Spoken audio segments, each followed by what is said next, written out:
Herkese salam dostlar. Kanalıma hoş gelmişsiniz. Her birinizi hoş gördük kanalımda. Gördüğünüz gibi yine Lalur debalarımız çıxıb. Yəni bu illər artıq neçə videodur belə Lalur debalarımız çıxır. Zaten bilirsiniz. Sadəcə bu videom həm neçə ədəd Lalur deyimiz çıxdı, necə oldu, neçəsi çıxdı, neçəsi çıxmadı o haqqında məlumat vermək istəyirəm. Həm də baxdım ki, həm uzun müddətli Lalur deyib ballarını saxlama qaydasına haqqı video çəkmirəm, həm də yay aylarında necə saxlamaq lazımdır onun haqqında da bir video çəkməmişəm. Çünki qış ayı başqa, yay ayı başqa. Təbii ki, təməl bilgilər var ki, hamısı eynidir. Yəni qışda da, yayda da eynidir. Amma bəzi şeylər var ki, yayda başqa fərqli qulluq istəyir, qışda fərqli qulluq istəyir. Ona görə istədim sizin üçün bu günləri belə bir video çəkeyim. Əlavə olaraq da əgər videomuza keçmədən öncə çox xahiş edirəm, kanalımıza abunə deyilsinizsə abunə olub, videoları çox xahiş edirəm. Əgər mənə dəstək olmaq istəyirsinizsə sona qədər izləyin, like və yorum atsanız da çox məmnun olaram, sevinərəm. Bilirsiniz bu ördəyi keçən dəfə göstərdiyim toyuğa verəcəm. Onun da yanında ördək balaları var. Bu ördəyimizin altında 20 dənə yumurta var idi.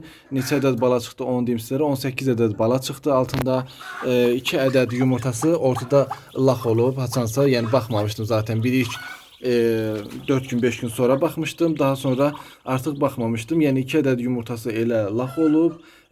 Qalan 18 yumurtasının hamısı problemsiz şəkildə çıxdılar. Bundan deyirsiniz ki, satacağım, satmayacağım. Bir 8 dənə, 10 dənəsini satmağa əslində fikirləşdim. Çünki istəyəndə var idi, tapşırmışdı mənə. İndi ona da səhər yazdım ki, bəs istəyirsən, istəmərsən mənə xəbər elə. Dedi, xəbər eləyəcəm, hələ ki bir xəbər yoxdur. Yəni bir şey olmasa sabah səhər artıq soruşacağım. Əslində çox da balama çıxmadı, bilirsiniz. Ona görə özümdə də qala bilər. Özümə də zaten lazımdır ördək balası, saxlamalıyam. Amma bir 7-8 ədəd, nə bilim bir 10 ədəd əslində sata da bilərəm. İyi görək bir cavab versin mənə. Əgər istəməsə ya TikTok'a ya YouTube'dan sizlərə bildirərəm. Ünvan saatın oyundur. Bu arada başqa oyuna göndəriş yoxdur. Saatdan gəlib götürsəz olar. Əgər istəyən olmasa 5 manatdan satacağım bir 8 ədədin, 10 ədədin satacağım. Ördəyə verməyəcəm. Onu da deyim sizlərə bildireyim.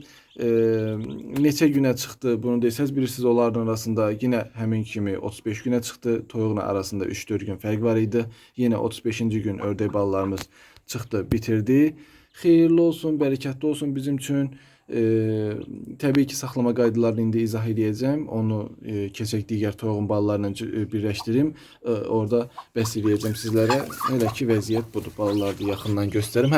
Balalar desəz nədir? Balalar bilirsiniz ki, atası ağ ördək idi, anası da budur, macardır. Qarışıq balalar çıxıb. Ayaqlarının rəngindən, özlərinin şeyindən bilirəm ki, qarışıq balalar çıxıb. Yəni burada ağlı qaralı olacaq. Çünki ağ ördəyimizin qanında ağlı qaralı ördeğin qanı var, oradan keçmiş ola bilər. Ağlı qaralı olacaq. Daha sonra macarla ağın qarışıq olan keçən il balalarımız var idi. Ağlı, bozlu kimi balalar. Elə balalarımız olacaq. Yəni təmiz qan burada zaten heyvan yoxdur. Qarışıq balalardır qısacası. Yəni ana macardır, bu təmiz qan macardır. Bunu burnunun üstündən də görə bilərsiniz. Rəngi indi biraz tük dəyişməyə gedəcək. Bu dəyişəcək. Baxın altdan qara tükləri çıxır buradan. Yəni bu gün tükü soldurub ona görə belədir. Macarın məsəl üçün normallar ördəklərin bu burnunun ətində burada şişka kimi yumru bir şey olur. Amma macar ördəklərdə o olmur burnunun ətində. Yəni belə. Ana təmiz qan macardır, amma özü balalar yəni təmiz qan heyvanlar deyirlər. İndi keçək aparaq bunları ora, toyuğun yanına. Orada tam ətraflı necə baxmaq lazımdır sizlər üçün izah edeyim. Həm də görək toyuq inşallah bunları götürəcəkmi, götürməyəcəkmi. Bir də onu da izah edeyim sizlərə ki, yorumlarda keçən dəfə yazdılar ki, toyuğa niyə verirsən, ördəyə ver filan. Özəllə daimi izləyicilərim yazır bunu. Ki, daimi izləyicilərimə də, izləməyənlərə də, yaddan çıxanlara da hamısına izah edeyim. Mənim evimin yanı 50-60 hektarlıq böyük göldür. Düz evimdən sərhəddə, yəni həyətimdə, videolarımda görünüb. İstəyən varsa keçib canlı yayın kayıtlarıma, videolarıma falan baxıb görə bilər. Bunu ördəyə verdiyim halda ördək götürür balaları körpəykən aparır gölə. Gölə aparanda da nə bilim orada bir vəhşi quşlar var, onlar tutanda tutur. cülə, nə bilim, yosuna filan, bir qamışa, bir şey ilişir, balalar elə itə bilir. Bala da bir də görsən ayrı düşür, elə itib qala bilir. Belə hallar baş verə bilir. Sonra durna balığı var, şuka deyirik. O göldə o balıqlardan var. Balaca ördək balalarını onlar tutub yeyə bilirlər. Belə problemlər olur. İndi deyirsiniz ki, ayxan vəhşi təbiətdə də ana götürür balalarını aparır, göldə çimizdirir. Onlara niyə bir şey olur? Əslində olur. Yəni bilirsiniz ki, vəhşi təbiətdə belə bunların çıxan balaların 50%-in bıraxın 1/3 hissəsi ancaq həyatda qalır. Biz də bu qədər əziyyət çəkmişik, saxlamışıq. İstəyirik ki, çıxan nə balamız varsa hamısı sağ qalsın. Mən ona görə bunları qorumaq məqsədi ilə ördəyə vermirəm, toyuğa verirəm və yaxud da ki, yetim saxlayıram. Yəni məqsədim bunları qorumaqdır. İndi həyətimdə elə bir şərait yoxdur ki, göllə həyətimin arasını tamamilə çəpərliyim ki, ördəklər, yəni mən istəyəndə gölə götürsünlər, istəyəndə getməsinlər. Ona da hələlik şəraitim olmadığına görə məcburən ya toyuğa verirəm, ya yetim saxlayıram. Yəni ördəyə vermirəm. Qısacası bunu da sizlərə izah etmiş oldum. Ümid edirəm ki, məni başa düşərsiniz. Hə, dostlar, qutunu belə burada ağacımızın altına qoymuşuq, sərin olsun deyə. Ördəkləri də gətdim. Görərsiniz, burada 5 dənə var. İndi onu da başını danışacağım ki, digərlərinin başına nə gəldi. Çünki 7 dənə çıxmışdı, bilirsiniz. 2, 4, 6, 8, 10, 12, 14, 16, bu da 18 dənə. At mama, at doğru. 18 dənə ördək balamızı atdıq. Bilirsiniz ki, birinci 7 dənə bunun altına çıxmışdı, toyuğun altına çıxmışdı. Deyirsiniz ki, o niyə 5 dənədir? Demək, bunu o içəri qoymuşdum, hansı ki, ördəklərimi saldığım yer var ha. Onlar da əvvəl heyvandan mı olub deyin, yeri peyindir. Bu toyuq o peyini eşdi. Sonra bu üstünə belə taxta qoymuşdum, bunun arası var. Buranı açıq qoydum ki, oradan hava gedir. Yəqin içəri toyuq girə bilməz. İlk gün 3 dənə toyuq oradan girib içəri. İçəridə bu toyuqla dava ediblər. Suyu aşırdıblar, yemi dağıdıblar. Ördəyin biri də ölüb o davanın içərisində. Həmin günün axşamı da toyuq eşib, məsələn, belə bu qutu deyil, yer peyində axı da. Toyuq eşib oradan ördəyin biri çıxıb çölə. Axı o digər böyük ördəklərim də ora girir. Digər böyük ördəklərim ora girir, orada öldürüblər. Gecə ördəyin birini də öldürüblər. Qısacası 2 dənə elə itki verdik. Çox həqiqətən üzüldüm, istəməm. Belə demək lazımsa səhvim ucbatından oldu əslində. İkisi orada ördəyimin öldü. Amma indi edəcək bir şey yoxdur. Sağlıq olsun. Deməli 18 dənə balaca ördəyimiz, 5 dənə də böyük ördək. Ofşu demək 23 dənə ördək çıxdı. İndi bunların 20 yemlərini də gətirib qoyacağam. Onu da gətirim, ondan sonra davam edeyim. Hə, dostlar, bu yemi də gətirdim, qoydum. Başlanğıc broiler yemidir qabaqlarındakı. İndi yeyəcəklər, təbii ki, məndən biraz sürkürlər. Mən yedim, anası yedizdirəcək. Bu ağacın altının yeri həm bərkdir, toyuq eşə bilməyəcək. Yəni torpaq bərkdir də. Həm toyuq eşə bilməyəcək, həm də bura biraz qismən sərin olur. Demək keçək indi bunların saxlanma qaydasına. Yay aylarında lal ördək balalarını, ümumiyyətlə lal ördək balalarına necə baxır, həm də yay aylarında əlavə nə qulluqlar eləməlidir. Onlar haqqında sizlərə demək məlumat verəcəm. Demək dostlar, çalışın ki, bunların yerləri sərin olsun. Mən Aran rayonunda yaşayıram, Saatlı rayonunda. Burada ekstra istilər olur. Ona görə də mümkün qədər mən buraları sərin eləmirəm. İndi siz yaşadığınız rayon sərin rayonsa o başqa. Mən indi isti rayonlara uyğun deyirəm də. Mən Saatlı rayonunda yaşayıram. Burada məsəl üçün bugün 40 dərəcə idi, sabah 41 dərəcə isti olacaq. Özdə isti nə isti də, onu deyim sizlərə. Ona görə mən bunları mümkün qədər sərində saxlamayacağam. Çünki yay aylarında çıxan ördək balaları isti olduğu halda qarınları açıla bilir. Nəinki ördək balası, həmçinin digər cücədir, hündüşkadır, qaz balası da olsa, yəni qarınları belə demək lazımsa ağrımağa müsait olurlar da. İsti havalarda heyvanın qarnı açıla bilir.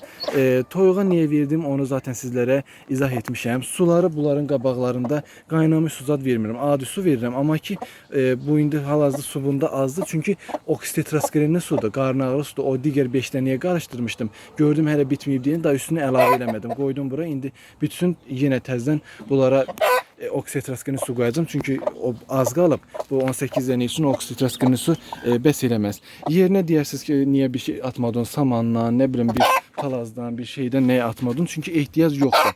Havalar istidir. Bunların mən zaten mümkün qədər çalışıram ki, yerləri sərin olsun. Qoy elə torpağın üstündən olsun ki, sərin olsun. Anası da yanındadır. Yəni soyuq olarsa, hər hansı bir şey olarsa toyuq altına yığacaq. Bu toyuq keçən dəfə də ördəklərini bu saxlayıb. Bilirsiniz ki, çox da qəşəng saxlayır ördək balaların. Mən ördəklərə ilk 20 gün başlanğıc broiler yem verirəm. Onu deyim ki, sizlərə bacardığınız qədər, əgər imkanınız varsa, heyvanınız sayı olaraq azsa, nə bilim hobbi məqsədini filan saxlayırsınızsa, bu şəkər yemini nə qədər çox verirsiniz, o qədər yaxşıdır. Mənim indi imkanım 15-20 günə çatır, o qədər verirəm. Yəni 15-20 gündən sonra dəyişə bilərsinizsə, amma nə qədər çox versəz, heyvanınız cüssəcə bilin ki, bir o qədər böyük olacaq da, onu deyim sizlərə. Yəni bir də qış aylarında çıxan ördək balasına, yay aylardan bir çıxan ördək balasının arasında biraz fərq olur, boy fərqi olur. Necə ki yayda çıxan və yaxud da ki qışda payızda çıxan, üzr istəyirəm, qışda yox, payızda çıxan toyuqcucu ilə yazın cücəsinin arasında boy fərqi falan olurlar, biraz gödək qalırlar. Eyni şey ördəklər üçün də keçərlidir, onu da deyim sizlərə. Amma bunun qabağını almaq üçün maksimum dərəcədə bunlara, yəni gücünüz nə qədər çatırsa o qədər bunlara o şəkərli yemdən verin. Bu başlanğıc broiler yemidir. Daha sonra mən keçirəm kənd-birə. Çünki broilerin başlanğıcdan sonraki olmur da. Broiler sırası 2 nömrəyə keçir. O düyü kimi yem olur ha, ona keçir. Mən bunlara verirəm başlanğıc broiler yemi. Bir 20 gün, 15 gün nəyə gücüm çatırsa, nə qədər gücüm çatar 25 gün verirəm, 1 ay verirəm. Gücüm 20 günə, 15 günə çatır, o qədər verirəm. Daha sonra keçirəm kənd nömrə 1-ə. Əgər imkanım varsa, biri 20 gün onu verirəm, 15 gün onu verirəm. Yox, imkanım yoxdursa, bir 10 gün onu verirəm. Daha sonra da keçirəm o düyü kimi yem olur ha, böyütmə yemində səhv eləmirəmsə o 2 nömrə olanda. Daha sonra da keçirəm 2 nömrə olana. Əgər gücüm çatırsa 1 manat 50 qəpiyə broilerin 2 nömrəsini alıram. Yox, gücüm çatmırsa o kənd yeminin və yaxud da ki hansı yem markası alırsınız alın, onun 2 nömrəsini alıram. Onlar 1 manat zada olur bəzən digər markaların. Amma broiler yemi olanda baha olur. 1 manat 50 qəpiyə olur. Yəni bir 10 gündə ondan verib keçirəm, artıq buğda verirəm, qaranla buğdanı qarışdırıb verirəm. Nəsə yəni belə şeylər verirəm. Amma bacardığınız qədər dediyim kimi imkanı çatır, daha çox verin. Yay aylarında bunlara edəcəyiniz tək qulluq maksimum dərəcədə yerlərinin sərin olmasıdır. Ara bir qabaqlarına oksitetraskilinli, tetraskilinli, nə bilim pensilin də qata verə bilərsiniz, fərqi yoxdur. Yəni antibiotik kimi vermək lazımdır ki, qarınları ağrımasın. İndi aranızda deyən olar ki, mən heç qarın ağrı vermədim, sağalan da böyütdüm. Ola bilər, heç qarın ağrı verməsiz heyvanları sağlam şəkildə böyüyə bilər. Amma o bir söz var, ehtiyat igidin yaraşıqdır. Biz əvvəlcən təcrübəmizi görək ki, sonra başımıza belə hallar gəlməsin də. Ancaq antibiotiki də heyvanlara avardı verməyin mənası yoxdur. Necə ki, insanda məsəl üçün o həkimlər o belə psixoson barbar bağırır, deyir ki, özünüzdə çox antibiotik sistem falan köçürməyin ki, sabah başınıza bir şey gəlir, sizə antibiotik verəndə artıq immunitetiniz ona qarşı bir şey yaradır. Yəni antibiotiki qəbul eləmir də, yəni o təsir eləmir. Həmçinin heyvanlarda da eyni şey keçərlidir. Heyvanlara çox antibiotik verəndə, sabah heyvanınızın başına bir şey gələndə, xəstələndə eləyəndə ona verdiyiniz dərman o heyvana təsir eləmir. Məsələn, adi heyvanlara vurduğumuz H vaksini var, vaksin. O nə deməkdir? Xəstəliyi heyvanın bədəninə öncədən yerdiririk. Laboratoriya şəraitində hazırlanmış şəkildə də üzr istəyirəm. Laboratoriya şəraitində hazırlanmış şəkildə o xəstəliyi heyvanın bədəninə yerdirir ki, heyvanın bədənində ona qarşı immunitet yaransın. Həmçinin antibiotik də heyvanlara çox verəndə daha sonra xəstəliyi yarananda heyvana o antibiotik dərmanı verəndə və yaxud da ki fərqli antibiotik verəndə heyvanda ona qarşı immunitet yarandığı üçün, yəni o xəstəliyə qarşı elə də güc gələ bilmir. Həmçinin digər dərmanlar da eləncədir. Yəni heyvanlara çox vitamin dərman verməyin elə də mənası yoxdur. Lazım olmadığı müddətcə onu da deyim sizlərə. Belə dostlar, bu haqda çox şey danışmayacağım. Ümid edirəm ki, sizlərə izah edeyim bacardığım qədər, mümkün qədər. Bunların altları biraz quru olmalıdır, çalışın. İndi yay aylarıdır, yay aylarında nə nəmlik, prosta qış aylarında filan çıxıbsa, yay ayında nə nəmlik, yerə bir verdə su tökürsən, bir saatdan sonra yox olur, yeri də qupquru quruyur. İndi belə dostlar, yəni bunlar haqqında ümid edirəm ki, hər şey sizə izah elədim. Yenə də sualınız olarsa yorumlarda yazın, sizə cavablandıraram. Ara bir oksitetraskinin suyu necə qarışdırmaq lazımdır onu deyim. Bu qablar 2 litr yarım turda təxmini. Mən buna 3-4 ədəd qatı verirəm. Tədbir kimi, əgər xəstədirlərsə daha yüksək dozada qatı verə bilirəm. İndiki xəstə deyirlər, sadəcə elə-belə verirəm deyə 3-4 ədəd bu qaba qatı verirəm. 2 litr yarım, 3 litr deyirlər, 3 litr tutmur, 2 litr yarım filan tutur. Bunu neçə gündə bir vermək lazımdır. Onu da deyim sizlərə. Yay aylarında isti olduğu üçün mən hazır çalışıram ki 2 gündən bir, 3-4 gündən bir. Baxır da əgər heyvan çox körpədirsə çalışıram ki ona 2 gündən bir bu dərmanı verim. Amma sonra böyüdükdən sonra bir 20 gündən sonra heç ümumiyyətlə bunlara 20 gündən, bir aydan sonra ümumiyyətlə bunlara mən dərman vermirəm. Yəni hansısa xəstəliyini verərlərsə sularına sirkəli su verirəm. O da xeyir edir qarın ağrısına. Sirkəli su zad verirəm. Yəni bir 15-20 gündən sonra mən artıq bunlara dərman verməyəcəm. İlk 15-20 gün prosta biraz bunlara qulluq lazımdır. Neçə gündən sonra suya buraxmaq lazımdır. O haqqında sual verirsə onu deyim. Qış aylarında belə bir həftədən sonra hava xoşdursa buraxıram. Qış aylarında dedim, yəni yaz aylarında belə demək lazımdırsa. Yay aylarında bunlara sadəcə 3 gün gözləyin. Deyirsiniz ki, niyə görə 3 gün gözləyək? Yəni bayaq dediyim şey yenə burada da deyim. Təbiətdə buraxırdılar elə ana yumurtdan çıxardan kimi balasını apardı suyun içinə. Yenə o sözə qayıtmayayım. Yəni biz maksimum dərəcədə ola bilər ki, hansısa heyvanımız göbəyi açıq çıxa bilər, eləyə bilər. Oradan nəm keçsə, su keçsə heyvan ölə bilər. Ona görə biz maksimum dərəcədə çalışaq ki, heyvanlarımızı qoruyaq, tədbirimizi öncədən alaq. Ola bilərdi ki, siz bunu elə bugün yumurtadan çıxıb bugün suya girsinlər, heç nə olmasın. Amma hansısa göbəyi falan açıq çıxıbsa, onu qorumaq məqsədi ilə bir 3-4 gün suya buraxmayın. Daha sonra suya da girsə heç bir şey olmaz. Zaten indi bilirəm ki, Azərbaycan hər yeri istidir, tək bizdə deyil. Bizdə ekstra istidir, amma bilirəm ki, Azərbaycan elə hər yeri istidir. Yəni harda bu şey 3-4 günlük ördək suya girsə, ona bir şey olan şey deyil. Neyse uzatmayayım dostlar. İzlediğiniz için teşekkür ederim. Sona kadar izleyen insanlar yine dediğim gibi benim için en değerli izleyicilerimdi. Minnettarım her birinize. Çok sağ olun. Salamat kalın.